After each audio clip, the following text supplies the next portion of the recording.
Hey, what's going on, guys? It's Joe from Gadgetry Tech, and today we're going to talk about the Burson Audio Funk amplifier. Now, this amplifier is meant for speakers and headphones. Even though it's really compact, it actually packs quite a punch. So I'm going to get into all that soon, but it does do both. Now, I reviewed the Burson Audio Fun in the past, which is a little bit smaller, and the black unit is meant just to power headphones. Now, this was discontinued. The Funk kind of replaced it.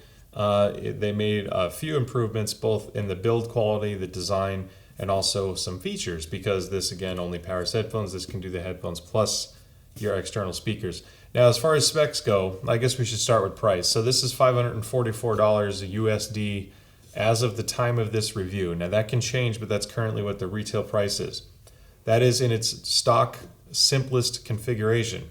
If you spend $744, so for $200 more, you get an optional cool stand. It's like an aluminum stand. It's the same material as this. It holds it vertically, and it also includes a couple op amps.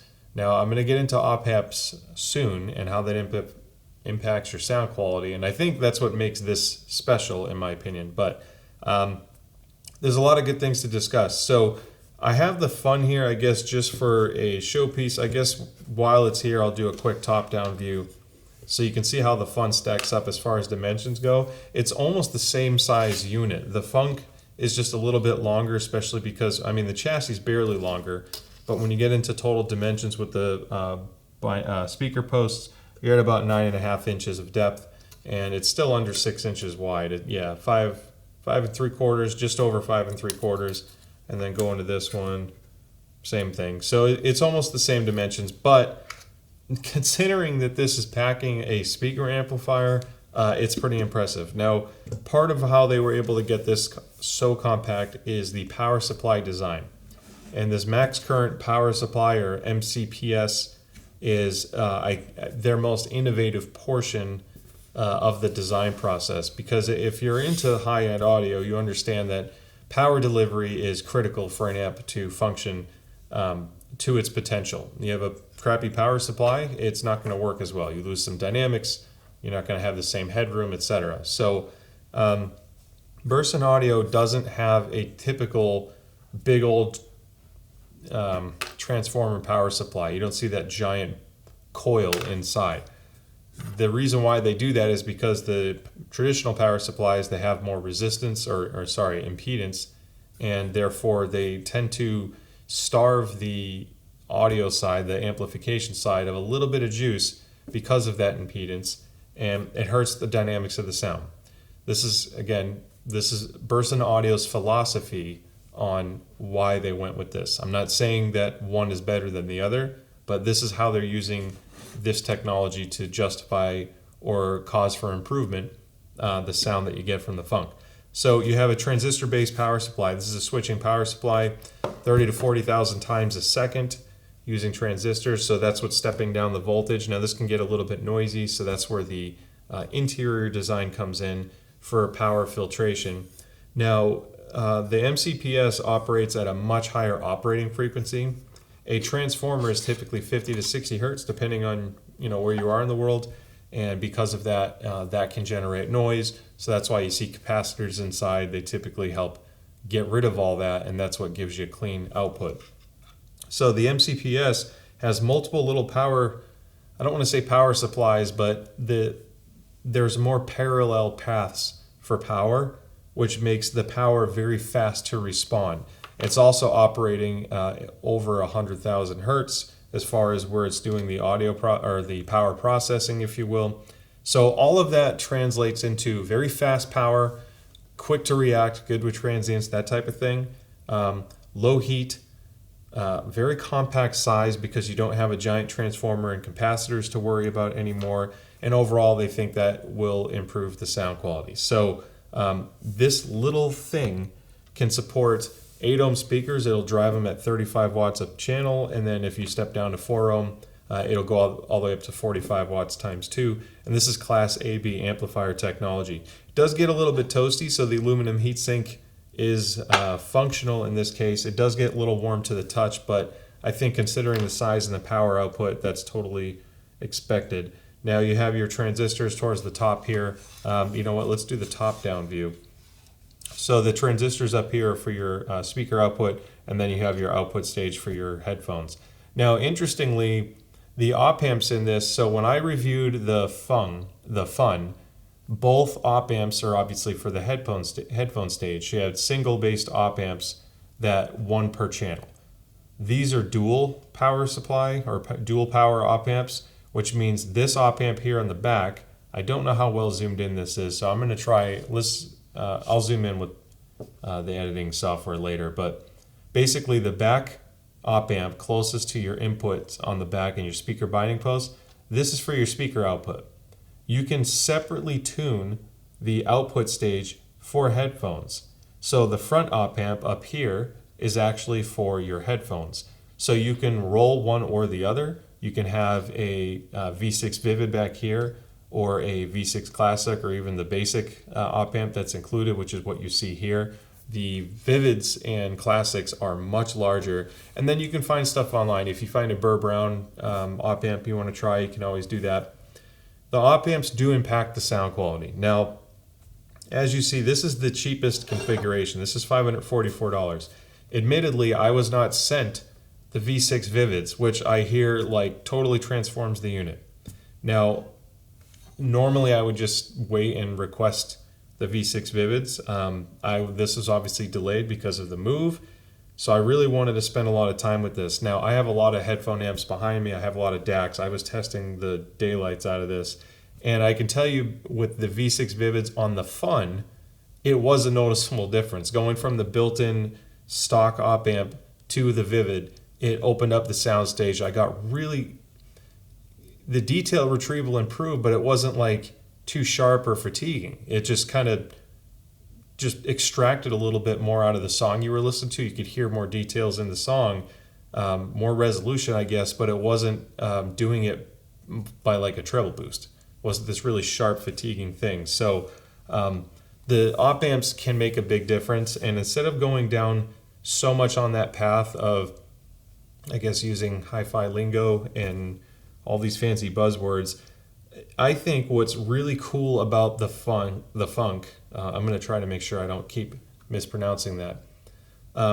This is for people like me. I love having this type of tech because there's ways you can tweak the sound. Now, obviously, you can do custom EQ and things like that, but I really try to avoid spending time tinkering with EQ. I like to pick equipment that has the sound signature I'm looking for, whether that's tubes on the preamp or the output stage to change the presentation, whether it's going with solid state because I want the speed. This is amazing in a sense that even in the stock configuration, the Burson sound is a real thing. I didn't know what to expect because this, when you look at it, it's a pretty straightforward design. It's all solid state. There's no fancy multi-chassis components going on or anything like that. But when you A/B this to a lot of other amps that I've used, you can hear a slight difference in the sound quality. And I'm not talking about a tonal impact and hurting or coloring the sound to an extent where that's the unique sound.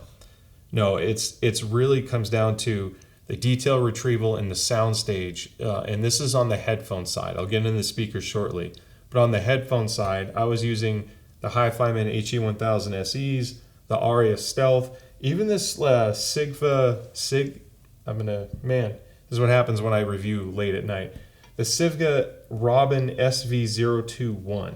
This is a sub $200 headphone, and I really wanted to go from over $3,000 to under a couple $100 just to kind of see how well this plays with everything. Now this can do IEMs.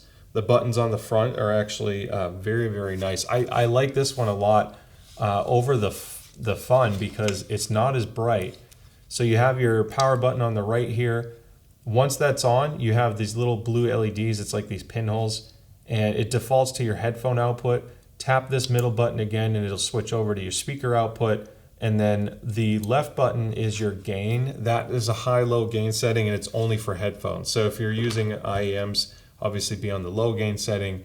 And if you're stepping up to the bigger planars, then you'll need to go to the higher gain to, if you really want to drive them pretty hard. So I like this because not only does it perform incredibly well sonically speaking, like the sound quality is just immense in that detail and the soundstage and the imaging. It does open up the sound on my headphones, even with the original op amps. So in its poorest configuration, it's an incredible amplifier. And then you have the flexibility to tinker with it. And that's why I like it, because instead of buying all new equipment and constantly changing stuff, you can just pull this op amp out. And I'm going to do that now. And piece of cake. Switch to the op amp that you like. Make sure you put it and orient it the correct way, and you're good to go. So when you get into the speaker side, it's really deceiving, because I thought it wasn't going to hold a candle to my PS Audio amp. For the volumes I listen to it at, typically, it's more than enough power, but the imaging and separation it got was shocking. Even on my record player, when I was using my turntable, my Music Hall MMF 3.3, it just plucks out a little bit extra in the room. You know, it's like throws the music just a little bit farther to the side. So that you can use this in a traditional 2-channel listening environment if you're backing up. However, I think this really excels in near field. So whether, you know, I have the Bowers and Wilkins behind me. I do have the KEF Q150s as well that I've used, and they work well as a near field monitor on a budget, you know, relatively speaking. So this little amp can power your headphones and then power something like that in a very compact chassis, but you're not sacrificing audio performance. In fact, to me, at this price range, it's beating most of the stuff I've heard. Now, I've heard other amplifiers that are a little bit more sterile sounding, slightly lower noise floor out of the box. So depending on what's important to you, there are some options out there, but I think when you start, you know, turning it up and actually listening to music and enjoying it, you're going to hear a massive difference, especially if you're A/Bing and you're fortunate enough to go side by side. Now, in addition to being great for near field monitor use, which means your speakers are right up in your face, you know, let's say you're at the computer desk and you have a speaker just to the left and right of you, this also has a microphone pass-through. So you have your larger 1/4-inch jack, of course, which is, you know, what most higher end headphones will come with. Obviously, there's no balanced output on this. There's no XLR. So it'd be great if it had it, but, you know, considering everything else it gives you in the way their power supply design is, in the performance as an integrated amplifier, that's fine. Now, the 3.5 millimeter input is a TRRS input, which means it has the extra pin for the microphone. So you can use this on a gaming headset. I run a lot of gaming headset reviews on my channel, and I do want to point out it comes with this funny looking little wishbone adapter, but basically, I forgot I left that unscrewed. So if you plug this in, it's going to separate out your headphone jack and your microphone. So you want to do that if you're using a 3.5 millimeter connection, but you don't have a mic. Use this little adapter. Now, if you have a headset, like I use the VZR Model 1 on these, it has a TRRS plug. I don't need this adapter because of that. I can plug the Model 1 straight into the front. And then on the back, so you have an RCA input, and let's do the top-down view again. So you have an RCA input on the left-hand side here. Then you have your microphone output. So this is taking the mic signal coming in from the front TRRS cable and sending it out the back, so you run an analog to your computer. And then, of course, your two pairs of speaker terminals and your power supply input. When you start dealing with a microphone connecting to the chassis of the motherboard, going through another device, you can expose or introduce ground loop issues. This one didn't buzz or create as much noise as my Fun did. The Fun seemed to have a little bit more ground loop issues, not so much on the Funk. Now, depending on your system, it can vary. And so I'm not going to say it's not existent, and I'm not going to say it's a problem. But that is something to consider if you're looking to use this as a microphone pass-through. Now, to take things another step further, in addition to this power supply system I talked about, they also have something called the Supercharger power supply. That thing is like $285. It goes from $284 to $320 something, depending on the output version. But the Funk works fine with the 3 amp version. You'd only want to buy the 5 amp if you think you're going to upgrade to a higher end Burson product down the road, and you don't want to have to buy a new Supercharger for that. So if it's exclusively for this, you can buy the less expensive one, When you factor in the op amp upgrade and the supercharger, now you're over $1,000. So this is a much more expensive amp than the original 544. So I actually don't mind that I reviewed it in its base form. I know the magic happens when you start rolling op amps, and the people online that have purchased the supercharger have claimed that it really does make a difference on the sound quality, and they have more details, and the big common feedback is you have a lower noise floor. I wasn't able to test that myself, so I'm just kind of sharing what I've read about on this. But I just want to say all this because this is like a tinkerer's headphone amp. If you like to swap things out and play with stuff a lot and really get a better understanding of your audio and not just hit play, that's where I like the Funk. So I think the Funk is honestly an incredible amp. And I didn't mention this earlier, but this volume knob, not only is it big and it's all aluminum, like everything feels super robust. The way the knob rotates, it's an Alps potentiometer. It's just so smooth. It's the right amount of resistance. The sound, I mean, like the whole thing reeks of quality. And I think it's an amazing value. Even from the base price all the way up to the $1,000 range for what you're getting in performance, sonically speaking, and build quality, it's really incredible. And at the end of the day, the most important thing is how it sounds. And it sounds great. So now I own and use a lot of headphone amps. I've been fortunate enough to kind of try a lot of things out. And the reason why, if I look tired in this review, I meant to review this like 3 hours ago, and I set up like 6 headphone amps, and I just kept A/B'ing them again just to kind of refresh how I feel about all the amps I own and how it stacks up to this. This has seriously become one of my favorite headphone amps for listening to music. It really has incredible detail. It opens up the soundstage just a little bit more than most of my other headphones amps do, but it makes the music slightly more engaging, but again, not being fatiguing, not coloring the sound too much. It's really hard to explain, but it starts to approach some of the playfulness and soundstage that you get from a tube output. However, you still get incredibly tight control on all the frequencies, but especially in the bass. The bass is just phenomenal. And even when you use this as a speaker amplifier, this little chassis, pulling out as much bass as it does from a bookshelf, or I guess if you hook this up to a larger speaker, you could do that too.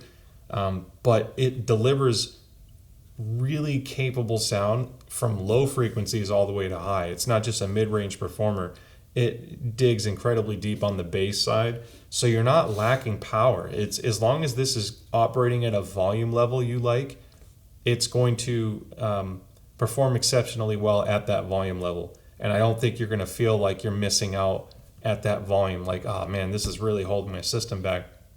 But in the way this is intended to be used and how I have used it, just amazing. I can't say enough good things about it. I really do like it. The only thing I'll point out, if you do buy this and you are listening to music on your speakers and you go to turn it off, you're going to hear a pop. It's the way this system works. It's just, there's no way around it. There is an operational trick. So if you switch to the headphone output before you shut it down, switch to headphone and just wait a few seconds and let the charge kind of chill inside a little bit. The board will drop some of the extra voltage that it no longer needs for your speakers, then hit power, and it's almost inaudible at that point.